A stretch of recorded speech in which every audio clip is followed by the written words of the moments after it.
నమస్తే, welcome to solid TV. నా పేరు పవన్ కుమార్. తెలంగాణ నిరుద్యోగ సంబంధించినటువంటి అంశాలపైన ఎన్నోసార్లు తన యొక్క గొంతును వినిపించినటువంటి ఆస్మ గారు మనతో పాటు ఉన్నారు. సో తను రీసెంట్గానే జూబ్లీహిల్స్ కంటెస్టెడ్ ఎమ్మెల్యేగా తను పోటీ జరిగింది. సో ఈరోజు ర్యాలీ ఏంది, దాని యొక్క చర్య ఏంది, వాటిపైన అంశం ఏందని తనతో మాట్లాడే ప్రయత్నం చేద్దాం. నమస్తే నమస్తే ఆస్మ గారు. నమస్తే. చెప్పండి, ఈరోజు ర్యాలీ యొక్క అంశం ఏంది, ఎటువంటి అంశాల మీద ర్యాలీ చేయడం జరిగింది? మెయిన్గా 2 లక్షల ఉద్యోగాలు అన్నారు, ఏడాదిలోపే 2 లక్షలు అన్నారు.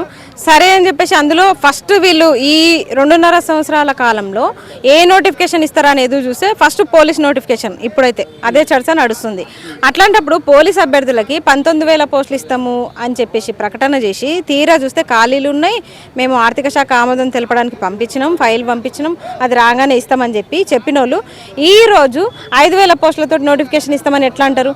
డిఎస్సి అంటే డిఎస్సి కూడా అట్లే చేస్తున్నారు. డిఎస్సి కూడా 25,000 మెగా డిఎస్సి అని చెప్పి 27 స్కూళ్ళ కుదింపు చేసి 4,000 స్కూళ్ళకి పరిమితం చేస్తున్నారు. అసలు ఉన్న స్కూళ్ళు 23,000 స్కూళ్ళు మూసేసి మీరు మెగా డిఎస్సి ఎట్లా ఇస్తారు? ఇక్కడ పోలీస్ ఆస్పిరెంట్స్ ఈ రెండు బాగా డిస్టర్బ్ చేస్తున్నాయి స్టూడెంట్స్ని. నోటిఫికేషన్స్ ఇప్పుడు పోలీస్ అభ్యర్థులేమో 15 లక్షల మంది ఉంటారు, ఇంటర్ అయిపోయిన అభ్యర్థులంతా కానిస్టేబుల్ రాస్తారు, హైట్ పర్సనాలిటీ ఉన్నవాళ్ళు. అట్లాంటి పరిస్థితుల్లో మీరు ఏజ్ రిలాక్సేషన్ పెంచకుండా 15,000 లక్షల మంది అభ్యర్థులు ఉంటే మీరు 5,000 పోస్టులు వేస్తున్నారు. ఇవి హైదరాబాద్కే సగం పోస్టులు పోతాయి. దాంట్లో ఇప్పుడు జిల్లాల వారీగా వచ్చేసరికి జోనల్ వారీగా క్యాస్ట్ వైజ్ ఎన్ని పోస్టులు వస్తాయి చెప్పండి? ఒక్క పోస్ట్ కూడా వచ్చే అవకాశం లేదు. అదే జరిగింది ఇక్కడ. ఏం జరుగుతుంది అసలు, ఏం చేస్తున్నారు? మొత్తం 20,000 పోస్టులతోటి నోటిఫికేషన్ ఇస్తామని చెప్పేసి ఇప్పుడు ఎందుకు మాట తప్పుతున్నారు? అందుకే ఎడ్యుకేషన్ మినిస్టర్ని, హోంశాఖ మంత్రి కూడా మీరే కాబట్టి రేవంత్ రెడ్డి గారు 20,000కి ఒక్క పోస్టు తగ్గినా ఊరుకునే ప్రసక్తి లేదు. ఎందుకంటే దిల్సుఖ్ నగర్లో, అశోక్ నగర్లో పిల్లలు చాలా కష్టపడుతున్నారు. వాళ్ళ నోటిఫికేషన్ కోసం వాళ్ళు చదువుకోకుండా పుస్తకాలు పక్కన పెట్టి బయట ఎండనక వాననక కూర్చొని వాళ్ళ నోటిఫికేషన్ కోసం ఫైట్ చేస్తుంటే ఇప్పుడు వీళ్ళేమో నిమ్మకు నీరెత్తనట్టు, అసలు వీళ్ళు చేసే ఉద్యమాలు మాకు సంబంధం లేనట్టు, అసలు ఏం చేస్తారు, ఎవరి కోసం చేస్తారు అన్నట్టు వీళ్ళు ప్రవర్తిస్తున్నారు. అసలు ఎన్ని రోజులు ఇట్లా నిరుద్యోగుల జీవితాలతో ఆడుకుంటారు?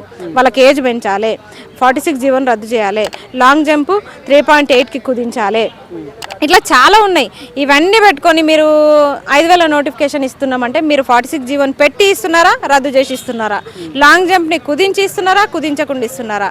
ఏజ్ రిలాక్సేషన్ని పెంచి ఇస్తున్నారా, పెంచకుండా ఇస్తున్నారా? క్లారిటీ ఉండాలి కదా. నోటిఫికేషన్ వస్తుంది అంతే, అంతకు మించి ఏ క్లారిటీ లేదు. గతంలో బీఆర్ఎస్ ప్రభుత్వం ఇటువంటి ఎన్నో నిరుద్యోగ ఉద్యమాలు చేసినా కూడా ఎటువంటి ఉద్యోగాలు ఇవ్వలేనట్టుగా కనిపిస్తుంది. సో ఇప్పుడు కాంగ్రెస్ 80,000 ఉద్యోగాలు ఇచ్చారంటే సరిపోతలేవా మీకు? 80,000 ఉద్యోగాలు ఎట్లా సరిపోతాయి? ఇంతకుముందు గవర్నమెంటే ఇచ్చిన నోటిఫికేషన్లు మేము ఇచ్చినామంటే అది ఎట్లా కుదురుతుంది? ఇంకొకటి, ఎప్పుడన్నా అసలు గత ప్రభుత్వంలో ఇంత చిన్న నోటిఫికేషన్ వచ్చిందా ఎస్ఐపిసిది? ఎప్పుడైనా బాహుబలి నోటిఫికేషన్ 20,000కి తగ్గలేదు నోటిఫికేషన్, వచ్చిన 2 నోటిఫికేషన్స్ కూడా. కానీ ఈసారి ఎందుకు తగ్గుతున్నాయి పోస్టులు? పోలీస్ స్టేషన్లు లేవా? పోలీస్ స్టేషన్లో పోస్టుల కొరత ఉంది. అవన్నీ భర్తీ చేయకుండా మీరు 5,000 పోలీస్ ఆస్పిరెంట్స్ ఉద్యోగాలు ఎట్లా ఇస్తారు? పోలీస్ నోటిఫికేషన్ భారీగానే కావాలి. కనీసము మిమ్మల్ని మీరు ప్రొటెక్ట్ చేసుకోవడం కోసమైనా నోటిఫికేషన్ ఇవ్వండి. అదే మా డిమాండ్. ఇప్పుడు బీఈడి నిరుద్యోగులు రోడ్డు మీదకి వచ్చిన, బీఈడి వాళ్ళు రోడ్డు మీదకి వచ్చిన, సో వీటిపై ఎక్కడ నిరుద్యోగం వచ్చినా మీ స్టాండ్ కనిపిస్తుంది. ఇప్పుడు ఎస్ఐపిసిలో ఈ ర్యాలీకి మీకు సంబంధం ఏంది? మీరు ఎస్ఐపిసికి ప్రిపేర్ అవుతున్నారా? అంటే నేను డిఎస్సి ఆస్పిరెంట్ అయితే డిఎస్సి కోసమే కొట్లాడాలా? అది నేను ఒక నిరుద్యోగ లీడర్ని ఎట్లయితా? నేను ఇప్పుడు లక్షల మంది బయటికి రావట్లేదు, అస్మా బయటకు వచ్చి కొట్లాడుతుంది. ఒక్క డిఎస్సి మీదనే మాట్లాడతావా? మేము కూడా ఉన్నాము, నీ సోదరులం ఉన్నాం కదా అని మా తోటి నిరుద్యోగులు అంటున్నప్పుడు వాళ్ళ బాధను నేను చూడలేకపోతున్నా. ఎందుకంటే ఒక సభ పెడితే అక్కడ భోజనాలు పెడితే పుస్తకాలు పక్కన పెట్టి భోజనాలకు వెళ్తున్నారు నిరుద్యోగులు. అంటే అలాంటి దీనస్థితిలో ఉన్నారు. సాయిబాబా టెంపుల్లో తింటున్నారు, దిల్సుఖ్ నగర్లో, అశోక్ నగర్లో 5 రూపాయల భోజనం తింటున్నారు. క్యాంటీనే ఏకంగా లైబ్రరీ ముందు పెట్టిరు, 5 రూపాయల క్యాంటీన్. అట్లాంటి దీనస్థితిలో మా నిరుద్యోగులు ఉన్నారు. వాళ్ళ కోసం మాట్లాడొద్దా? అంటే నేను డిఎస్సి అయితే టీచర్ల గురించి మాత్రమే మాట్లాడాలి, నెక్స్ట్ అది కూడా ఉంటుంది. నిరుద్యోగ సమస్యలపైన అన్నిటిపైన మాట్లాడతాం, ఖచ్చితంగా మాట్లాడతాం. వాళ్ళ సైడ్ నిలబడతాం, వాళ్ళ సైడ్ నిలబడి కొట్లాడతాం కూడా. అందరికీ న్యాయం జరగాలి. పొద్దున లేచినప్పటి నుంచి పడుకున్న దాకా సోషల్ మీడియా ఏది వైరల్ అయినా ఆస్మా అక్కడ కాంట్రవర్సీలో ఉంటుంటుంది. ఒకసారి పవన్ కళ్యాణ్తో కాంట్రవర్సీ ఎదురవుతుంటుంది, కొంచెం నిరుద్యోగులు అంటారు, రేవంత్ రెడ్డి అంటారు. అసలు మీ టార్గెట్ ఏంది? అసలు ఎందుకన్నా మీరు ప్రతిసారి కాంట్రవర్సీలకు రావడం కారణం ఏంది? ఆస్మా గారు రావడం కారణం ఏంది? అంటే మేము టార్గెట్ చేస్తున్నారా, అలా మీరే కావాలని కాంట్రవర్సీ చేస్తున్నారా? ఇప్పుడు నేనేం కాంట్రవర్సీ చేయట్లేదు, ఫస్ట్ నుంచి అయినా అంతే. నేను ఏది మాట్లాడినా అది దాంట్లో ఏదో ఒకటి వాళ్ళు పట్టుకోవడము, కాంట్రవర్సీ చేయడము, ఇదంతా ఇప్పుడు ఆఖరికి ఎట్లొచ్చిందంటే నేను ఒక దేశద్రోహిగా మిగిలిపోయే అవకాశం వచ్చింది. ఒక దేశద్రోహిగా చిత్రీకరిస్తున్నారు, అక్కడ దాకా వచ్చింది కథ. అయితే ఒక పవన్ కళ్యాణ్ అనే పర్సన్ గురించి నేను మాట్లాడట్లే, ఆయన గురించి నాకు అనవసరం. కానీ తెలంగాణ రాష్ట్ర ఆవిర్భావ దినోత్సవం June 2. ఆ రోజు వచ్చి సభ పెడతా అంటే ఎందుకో ఒక తెలంగాణ బిడ్డగా నా మనోభావాలు దెబ్బతిన్నాయి. అందుకే ఇప్పుడు పెట్టుకోమనండి, ఎవడొద్దు అంటుండు, ఎవ్వరు ఆపరు. కానీ ఆ రోజు పెట్టుకోవడం నాకు కొంచెం బాధను కలిగించింది. మనమేమో ఇక్కడ రాష్ట్ర ఆవిర్భావ దినోత్సవం గురించి జయ జయ తెలంగాణ అని మొత్తం జెండాలు ఎగరేసుకుంటా మనోళ్ళ ఎవరైతే ఆత్మ బలిదానాలు చేసుకుంటారో వాళ్ళకి నివాళులు అర్పించి వాళ్ళని స్మరించుకుంటూ ఉండే రోజు మీరు వచ్చి జనసేన జెండాలు ఎగరవేస్తామంటే ఎందుకో నాకు కొంచెం మంచిగా అనిపించలేదు. మిగతా రోజులు పెట్టుకోండి అని చెప్పేసి అనే ప్రయత్నంలో తమ్ముడు పవన్ కళ్యాణ్ అందుకు అది కొంచెం కాంట్రవర్సీ చేసేసారు. వాళ్ళు ఎన్నన్నా ఆఖరికి దేశద్రోహి అని అన్నా సరే నేను నిందలు వేసుకుంటున్నా తప్ప ఎక్కడ కూడా వాళ్ళ మీద కంప్లైంట్ ఇవ్వడం కానీ వాళ్ళని ఇష్టారీతిగా మాట్లాడడం కానీ నేను చేయలేదు. కానీ వాళ్ళు మాట్లాడుతున్నారు. జనసేన సైన్యం ఎంత దిగజారిందో పవన్ కళ్యాణే గుర్తించాలి. ఒకటి క్వశ్చన్ ఏంటంటే మీరు కంటెస్టెడ్ ఎమ్మెల్యే అంటే అవునన్నా కదన్నా మీరు రాజకీయాల్లో ఉన్నారు. So deputy CM Pawan Kalyan పట్టుకుని తమ్ముడు అనడం ఎంత కరెక్ట్ అని అంటే మీరేం చెప్తారు? ఇప్పుడు అదే సినిమా వృత్తిలో ఉన్న మోహన్ బాబుని పట్టుకొని ఈయన తమ్ముడు అనడం ఎంతవరకు కరెక్ట్? అది ఎంతవరకు కరెక్ట్, ఇది కూడా అంతవరకే కరెక్ట్.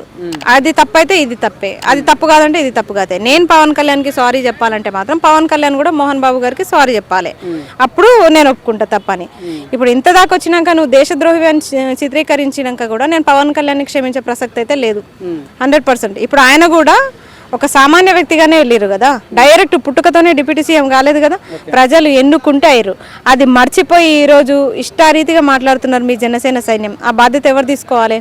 జనసేన నాయకుడిగా మీరు తీసుకోవాలి. కానీ తీసుకోకుండా ఈరోజు మీ ఇష్టారీతిగా వాళ్ళు ప్రవర్తిస్తున్నా వాళ్ళని వదిలేసిరు. మీరు వాళ్ళు రజాకారులకు వ్యవహరిస్తున్నారు. ఆడపిల్లల పట్ల వాళ్ళు వ్యవహరించే తీరు ఒకసారి గుర్తించండి. మీరు చాలా ఘోరం. ఈరోజు అయితే పొద్దున్న లేస్తే అదే, అరే ఎవడో గౌస్ పాషాగాడు తప్పు చేస్తే నాకే అంట కడతారు, ఎవరో ఏదో. ఇప్పుడు నిన్న కాక్రోజ్ జనతా పార్టీ ఒక సభ పెట్టారు. అయితే అక్కడ ఏం జరుగుతుందో తెలుసుకునే ప్రయత్నంలో భాగంగానే నేను వెళ్ళిన. వాస్తవానికి అక్కడ పార్టీకి సపోర్ట్ అంటే నెవర్. కాక్రోజ్ జనతా పార్టీకి నేను సపోర్ట్ చేయను, నాకు అవసరం కూడా లేదు. కానీ ఎవరైతే మేము పోరాటాలు చేసినప్పుడు వస్తున్న నిరుద్యోగులు అక్కడికి వస్తున్నారా అని చూడడానికే నేను వెళ్ళిన. చూసిన అసలు తెలంగాణ నిరుద్యోగులు ఎవ్వరు లేరు అక్కడ. ఎవరైతే కొందరు ఉన్నారో నిజంగా యాంటీ బీజేపీ వాళ్ళు ఎక్కడెక్కడ నుంచో వచ్చిన వాళ్ళే ఉన్నారు, మన వాళ్ళు ఎవ్వరు లేరు అక్కడ. అది గమనించిన నేను. అబ్జర్వేషన్ కూడా ఉంటుంది కదా, ఎందుకు ప్రతిదానికి నిందలేయడం? పోయినాము చూసినాము, ఎవరు లేరు మనోళ్ళు. కనీసం మనోళ్ళకి మాట్లాడే అవకాశం కూడా చాలా తక్కువ వచ్చింది. ఎవరో ఇట్లా వచ్చేసరికి ఇక నాకు మాట్లాడాలని అనిపించలేదు కూడా. నేను ఎక్కడ కూడా మళ్ళీ అది మైక్ తీసుకొని నేను మాట్లాడలే. అవకాశం ఉన్నా నేను మాట్లాడమని చెప్పినా నేను మాట్లాడలే. ఎవరో తెలంగాణలో 10 మంది కాక్రోజ్ జనతా అంటే మాత్రం ఎట్లా నమ్మిరు? ఆ కాక్రోజ్ జనతా నాయకుడిని చిత్తు కొట్టిరు. చిత్తు కొట్టిన తర్వాత ఇప్పుడు మీరు కాక్రోజ్ జనతా పార్టీని ఎట్లా నమ్ముతారు? ఫస్ట్ ఆఫ్ ఆల్ ఒక దిశానిర్దేశం ఉండాలి. ఉద్యమకారులు, స్టూడెంట్ లీడర్స్ జనతా పార్టీని కొట్టడం మీరు సమర్థిస్తున్నారా లేకపోతే ఏకీభవిస్తున్నారా? ఏంటి అంటే మీరు విభేదిస్తున్నారా? ఖచ్చితంగా విభేదిస్తున్నా, ఖచ్చితంగా. ఎందుకంటే ఒక మనిషిని కొట్టడం తప్పే, కానీ మరి ఎందుకు కొట్టిరో కారణాలు అయితే తెలియదు. కానీ ఒక దిశానిర్దేశం లేకుండా పోతే మాత్రం ఇప్పుడు ఒక తెలంగాణ ఉద్యమం ఉంది, అన్ని రాష్ట్రాలకు మన తెలంగాణ ఆదర్శం. అలాంటిది అక్కడ ఆ పర్సన్ యాప్లో ఉండి ముసుగు దొంగ లెక్క ఇట్లా CJP అనే ఒక సోషల్ మీడియా ప్లాట్ఫామ్ అయితే ఒక ఉత్తేజమే, కానీ ఒక యాప్లో ఉండి ముసుగు దొంగ లెక్క వ్యవహరిస్తున్నాడు అభిజిత్ దీప్కే. కాబట్టి నేను ఆ పార్టీని అయితే సమర్థించాను. సో ఇప్పుడు చెప్పండి ఆస్మా గారు, ఎప్పుడు మీరు ఒకరే ఉమెన్ లేడీగా అనిపిస్తున్నారు. సో మీతో పాటు ఎందుకని ఎవరు లేడీస్ రావట్లేదు ఉద్యమాల కంటే? మీరేం చెప్పారు? ఏం సందేశం ఇచ్చేది తెలంగాణ నిరుద్యోగ యువతలకు? ఏం చెప్తారు? మీరు ఒకరే కనిపిస్తున్నారు అమ్మాయిలలో, సో ఏం చెప్తాల్చుకున్నారు? ఇప్పుడు నన్ను కూడా రమ్మంటారా వద్దంటారా? అంటే చెప్పండి, ఎందుకు రావట్లేదు అంటే మీరేం చెప్తారు? అంటే ఎందుకు రావట్లేదు అంటే ఇప్పటికీ ఎంత స్వేచ్ఛ ప్రపంచంలో బతుకుతున్నప్పటికీ కొన్ని కండిషన్స్ ఉంటాయి. చాలా మందికి పెళ్ళిళ్ళు అయ్యి వాళ్ళ హస్బెండ్ ఆపుతారు. ఇవన్నీ లాజిక్సే. ఇంట్లో ఉన్న పేరెంట్స్ ఆపుతారు, లేకపోతే ఒక బ్రదర్ ఉంటే బ్రదర్ అని ఆపుతాడు. కానీ ఇవన్నీ ఛేదించుకొని నేను వస్తున్నా. ఇంకొకటి, ఒక మధ్యతరగతి పేదరికం నుంచి వచ్చిన అమ్మాయిని నాకు కష్టాలు తెలుసు. ఈరోజు ఏదో గట్టిగా మాట్లాడుతున్నా ఈమెకి ఏం కష్టాలు లేవు అనుకుంటే మాత్రం తప్పు. నా వెనుక కూడా చాలా కష్టాలు ఉన్నాయి. అవన్నీ నేను అధిగమించే నన్ను చాలా నా మతము, నా కుటుంబాలు, నా వ్యక్తిగత జీవితం ఎంత ఆపే ప్రయత్నం చేసినా నేను ఆగలేదు ఎక్కడ కూడా. నేను చేస్తా అని చెప్పినా చాలామందికి నేను దూరమైనా కూడా, ఈ పోరాటాల్లో చాలామందిని నేను కోల్పోయినా, చాలామందికి నేను దూరమైనా. అయినా సరే ఉద్యమాలు ఆపట్లేదు అంటే ఎందుకో దీంట్లో ఒక కిక్ ఉంది. న్యాయం కోసం ఒక కొట్లాడే దాంట్లో ఒక కిక్ ఉంది. ఇవన్నీ మనం సినిమాల్లో చూస్తాం కానీ నిజ జీవితంలో చెప్తే నమ్మరు ఎవరు. కానీ ఎవరు నమ్మినా నమ్మకపోయినా నేనంటూ ఒక ఆశయం కోసం పనిచేస్తున్నప్పుడు నేను చేస్తా. అది ఎవరు పిలిచినా పిలవకపోయినా, అవమానించినా, ఎంత దిగజార్చినా, ఎలాంటి మాటలు మాట్లాడినా నేను చేసే ఉద్యమం మాత్రం ఆగదు. నిరుద్యోగుల గురించి ఒక ఉద్యమం నేను ఎత్తుకున్నా, అది నా కోసం నేను వేసే ప్రయత్నంలో చాలా అడుగులు తోడైనాయి.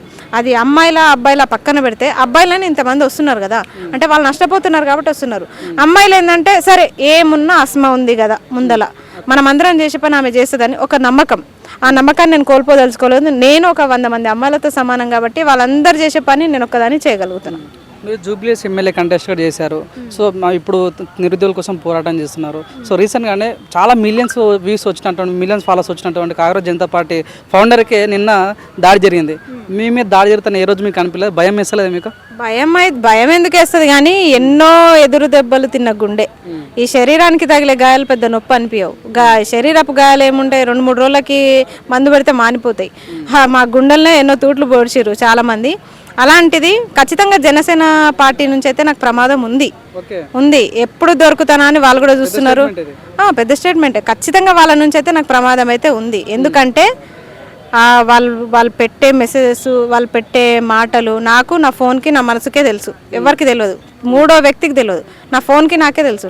నా ఫోన్కి ప్రాణం లేదు కాబట్టి అది భరిస్తుంది, కానీ ప్రాణం ఉంటే అది కూడా బయటకు వచ్చి మాట్లాడేది, లేకపోతే పగిలిపోయేది. అట్లా ఉంది పరిస్థితి. అన్ని మెసేజ్లు, అన్ని దారుణమైన మెసేజ్, దారుణమైన ట్రోలింగ్స్, లాగునింత అలా దిగకుండా చాలా బాధ అనిపిస్తుంది అవన్నీ చూస్తుంటే.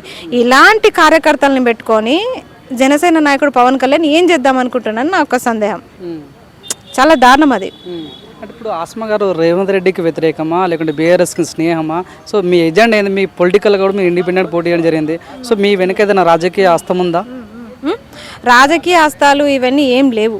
ప్రజెంట్ చెప్పాలంటే మేము ఒక ఉద్యమం, ఫస్ట్ ఆఫ్ ఆల్ ఫేమస్ అవ్వడం కోసం ఉద్యమాలకు రాలేదు. ఉద్యమాల్లోకి వచ్చిన తర్వాత ఫేమస్ అయినా. ఇంకొకటి, వెనక బీఆర్ఎస్ ఉందా అంటే, అప్పుడు కాంగ్రెస్కి సపోర్ట్ చేసినప్పుడు బీఆర్ఎస్ ఉందా అని క్వశ్చన్ రాలేదు, మెచ్చుకున్నారు అప్పుడు.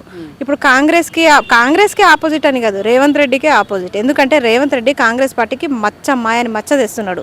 రేవంత్ రెడ్డి లేకపోతే కాంగ్రెస్ పార్టీ బాగానే ఉండే, అంతకుముందు మంచిగానే ఉంది. కానీ రేవంత్ రెడ్డి ఎప్పుడైతే ముఖ్యమంత్రి అయిండో, హోంశాఖ మంత్రి, విద్యాశాఖ మంత్రిగా పదవులు తీసుకున్నాడో అప్పటి నుంచి శని పట్టుకున్నట్టు ఉంది తెలంగాణకి. ఇంత చెత్త ముఖ్యమంత్రిని ఎప్పుడైనా ఇంతకుముందు నేను చదివిన పుస్తకాల్లో చదివినప్పుడు కూడా నేను చూడలే. కానీ అసలు ఇప్పుడు ఎలాంటి పాలన నడుస్తుందంటే, విద్యా వ్యవస్థలో జరుగుతున్నంత దోపిడీ దేంట్లో జరగట్లేదు. మరి మేము మాట్లాడొద్దా? నేను చదువుతున్నప్పుడు నా ఓవరాల్ ఫీజు 1,00,000 రూపాయలు కాలేదు. అలాంటిది చిన్న పిల్లోడికి, ఎల్కేజీ చదివే పిల్లోడికి ఈరోజు 2 లక్షలు వసూలు చేస్తున్నారు. ఇదంతా ఎవరిది? ఒక ఇంటర్ బోర్డు రద్దు చేసామన్నారు, చేస్తే శని పోవు. కానీ వాళ్ళకి రియంబర్స్మెంట్లు ఇవ్వక, వాళ్ళ సర్టిఫికేట్ తీసుకునేటప్పుడు ఫీజులు వసూలు చేశారు. మళ్ళీ ఇప్పుడు అడ్మిషన్లు తీసుకునేటప్పుడు కూడా ఫీజులు వసూలు చేస్తున్నారు. ఇంత దోపిడీ జరుగుతున్న విద్యాశాఖ మంత్రిని ఆయన వేరే వాళ్ళకి ఎందుకు ఇస్తాడు? ఇవ్వడు. ఆల్రెడీ 2.5 సంవత్సరాలు గడిచిపోయింది. ఇదంతా మేము నష్టపోయినా. ఒక గురుకుల అభ్యర్థిగా నేను అప్పుడు నష్టపోయినా, తర్వాత హారిజెంటల్ రిజర్వేషన్ రావడం వల్ల ఒక మహిళగా నేను నష్టపోయినా, ఇంకా ఊర్లో కాంగ్రెస్ పార్టీ కార్యకర్తల వల్ల అట్లా నష్టపోయినా. ఇన్ని రకాలుగా కాంగ్రెస్ పార్టీ కార్యకర్తలు, ఆ లీడర్స్ డ్యామేజ్ చేస్తున్నప్పుడు వాళ్ళకి వ్యతిరేకంగా కాకపోతే ఎట్లా మాట్లాడతా? ఇంకొకటి, నాకు ఏ పార్టీలోకి వెళ్ళే ఇంట్రెస్ట్ అయితే లేదు. బలవంతంగా నాకు రంగులు వేయడం, బలవంతంగా జెండాలు కప్పడం మీరు చేస్తున్నారు. నన్ను లీడర్గా మీరు చేస్తున్నారు.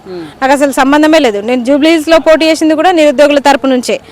కానీ ఎప్పుడు కూడా నేను అట్లా ఊహించుకోలేదు. కానీ నేను మాట్లాడే మాటలు బట్టో, లేకపోతే మీరు అన్నట్టు ఇతర అమ్మాయిలు బయటికి రాకపోవడమో, ఇట్లా అవ్వడం వల్ల ఏమవుతుందంటే, అమ్మాయిలలో ఎవరు పోరాడుతున్నారు అంటే ఆస్మా పేరే వస్తుంది. అది జరుగుతుంది. ఒకటి సోషల్ మీడియాలో బాగా ఈ మధ్యలో వినిపిస్తుంది, వీక్ నుంచి ఆస్మా గారు బిగ్ బాస్కి వెళ్తారు, బిగ్ బాస్ అగ్ని పరీక్ష కూడా వెళ్ళే ఛాన్స్ ఉంది అన్నట్టు నడుస్తుంది. సో మీకు ఏమైనా ఇంట్రెస్ట్ ఉందా బిగ్ బాస్ వెళ్ళడం? అట్లా వామో, బిగ్ బాసా ఇప్పుడు నిజంగా అది పెద్ద అగ్ని పరీక్షనే నిజంగా. కానీ బిగ్ బాస్కి వెళ్తే మాత్రం ఇట్లా ఉండదు అస్మాయిగా. అవకాశం వస్తే ఖచ్చితంగా చెప్తున్నా కదా, ఆ కల్చర్ని మార్చేయాలని ఉంది. బిగ్ బాస్లో ఉన్న కల్చర్ని మార్చేయాలని ఉంది అవకాశం వస్తే. ఎందుకంటే చాలామంది ఇప్పటిదాకా బిగ్ బాస్కి వెళ్ళిన వాళ్ళు అదేమవుతుందంటే, ఖచ్చితంగా బయటకు వచ్చి ఏదో ఒక బ్యాడ్ నేమ్ తెచ్చుకోవడము, బయటకు వచ్చినాక వాళ్ళకి ఫ్యూచర్ ఉండదు, నెగిటివిటీ ఎక్కువ ట్రోల్ అవుతుంది. అట్లా కాకుండా నిజంగా ఇప్పటిదాకా ఒక ముస్లిం వెళ్ళలేదు కదా, మహిళలు అవకాశం వస్తే బాగుండు. ఖచ్చితంగా మీరు అన్నట్టు నిజంగా ఈ థాటే లేదు నాకు, ఎక్కడ విన్నారు మీరు, కానీ ఒకవేళ వస్తే బాగుండు. వెళ్తా, ఖచ్చితంగా వెళ్తా. సాధారణమైన నిరుపేద ఒక విద్యార్థి, నిరుద్యోగి, మధ్యతరగతి కుటుంబాలు ఎట్లా ఉంటాయో చూపించాలని నాకు కూడా ఉంది. ఇంకోటి, తమిళనాడు విజయ్ పార్టీలో ఆస్మా చేరబోతుందన్న వార్తలు కూడా వినిపిస్తుంది. నిజంగానే మీకు విజయ్ అంటే అంత రెస్పెక్టా? ఏం చెప్పదలుచుకున్నారు? విజయ్ గెలిచేంత వరకు సీఎం ప్రమాణ స్వీకారం చేసే రోజు వరకు నాకు చాలా ఒక ఇంట్రెస్ట్ ఉండే, నిజంగానే ఇంట్రెస్ట్ ఉండే. కానీ ఎప్పుడైతే మళ్ళీ పక్కన రాహుల్ గాంధీని కూర్చోబెట్టుకుండో మొత్తం దొబ్బింది. ఇక కల్లాప్స్. అప్పుడే వీడియో చేసిన, ఇప్పటిదాకా మీరు పడ్డ కష్టం అంతా రాహుల్ గాంధీ అకౌంట్లోకి వేసేసారు, రాహుల్ గాంధీ మీ పక్కన కూర్చోవడం నాకు నచ్చలేదు అని చెప్పేసి నేను స్టేట్మెంట్ ఇచ్చేసిన ఆల్రెడీ ఇన్స్టాలో. కాబట్టి ఇప్పుడైతే నాకు ఇంట్రెస్ట్ లేదు. ఎందుకంటే ఎవ్వరు అంత కష్టపడ్డారు 10 సంవత్సరాలు అజ్ఞాతవాసంలో ఉండి ఎలాగో అభిమానుల్ని సంపాదించుకొని అంత గెలిచిన వ్యక్తి తీరా పోయి కాంగ్రెస్ పార్టీ పక్కన కూర్చోవడం ఏంది? 4-5 సీట్ల కోసం పొత్తు అవసరమే లేదు. ఈసారి కాకపోతే నెక్స్ట్ సారి సీఎం అవుతారు, ఒక 5 సంవత్సరాలు టైం పడుతుందేమో. కానీ పొత్తుల కోసం మీరు కాంగ్రెస్ పార్టీ దగ్గర మీరు ఎక్కువ సీట్లు తెచ్చుకొని కూడా మీరు లాస్ అయిపోయారు. నాకు నచ్చలే. ఇంకోటి టీఆర్ఎస్ ఫౌండర్ కల్వకుంట్ల కవిత గారు ఎటువంటి ప్రెస్ మీట్ పెట్టినా పక్కన ఆస్మా గారు కూర్చుంటున్నారు. ఏంది మీ ఇద్దరి మధ్య లేదు బాండ్? ఏంది అసలు? బాండ్ ఏం లేదు, ఆమె ఒక నాయకురాలు. ఇక ప్రెస్ మీట్ పెడితే బాగుంటుందని అనిపించింది ఈ నిరుద్యోగ సమస్యల పైన. బట్ ఆమె కూడా తర్వాత అంత స్టాండ్ తీసుకోలే. మా బాధ్యత ఏముందంటే ప్రతి పార్టీ దగ్గర ఎవరెవరైతే మెయిన్ కోర్ లీడర్స్ ఉన్నారో వాళ్ళ దగ్గర, ఫ్లోర్ లీడర్స్ దగ్గర ప్రెస్ మీట్ పెట్టించాలని అనుకున్నా. ఆమెతో పెట్టించిన, మిగతా వాళ్ళతో పెట్టించే ప్రయత్నంలో భాగంగానే పెట్టించిన తప్ప స్పెషల్గా ఏం లేదు ఆమెకు నాకు అంతా. సో ఫైనల్గా ఏం చెప్తారు? ఆస్మా గారిని ఒక లీడర్గా చూడాలా, ఒక స్టూడెంట్గా చూడాలా, ఒక ఉద్యమరాలుగా చూడాలా, ఒక రాజకీయ నాయకులాగా చూడాలా, ఇటు చూడాలంటే మీరేం చెప్తారు? సవ్యసాచి అనుకోండి. ఇప్పుడు అర్జునుడికి 8 పేర్లు ఉన్నాయి, 8 పేర్లు ఉన్నాయి. కృష్ణునికి 10 అవతారాలు ఉన్నాయి. అందులో ఇప్పుడు నన్ను నిరుద్యోగిగానే ఉండమంటే నేను జీవితాంతం ఇట్లే మిగిలిపోతా. ఇంకొకటి, ఒక రాజకీయ నాయకురాలు అంటే నిజ జీవితంలో ఎవరు ఏమవుతారో కాలమే నిర్ణయిస్తుంది. నేను కావాలని కల్పించుకొని రాజకీయంలోకి వెళ్ళను కూడా. కానీ అవకాశాలు వస్తే మాత్రం ఖచ్చితంగా వెళ్తా. Okay, thank you so much Asma garu. Thank you.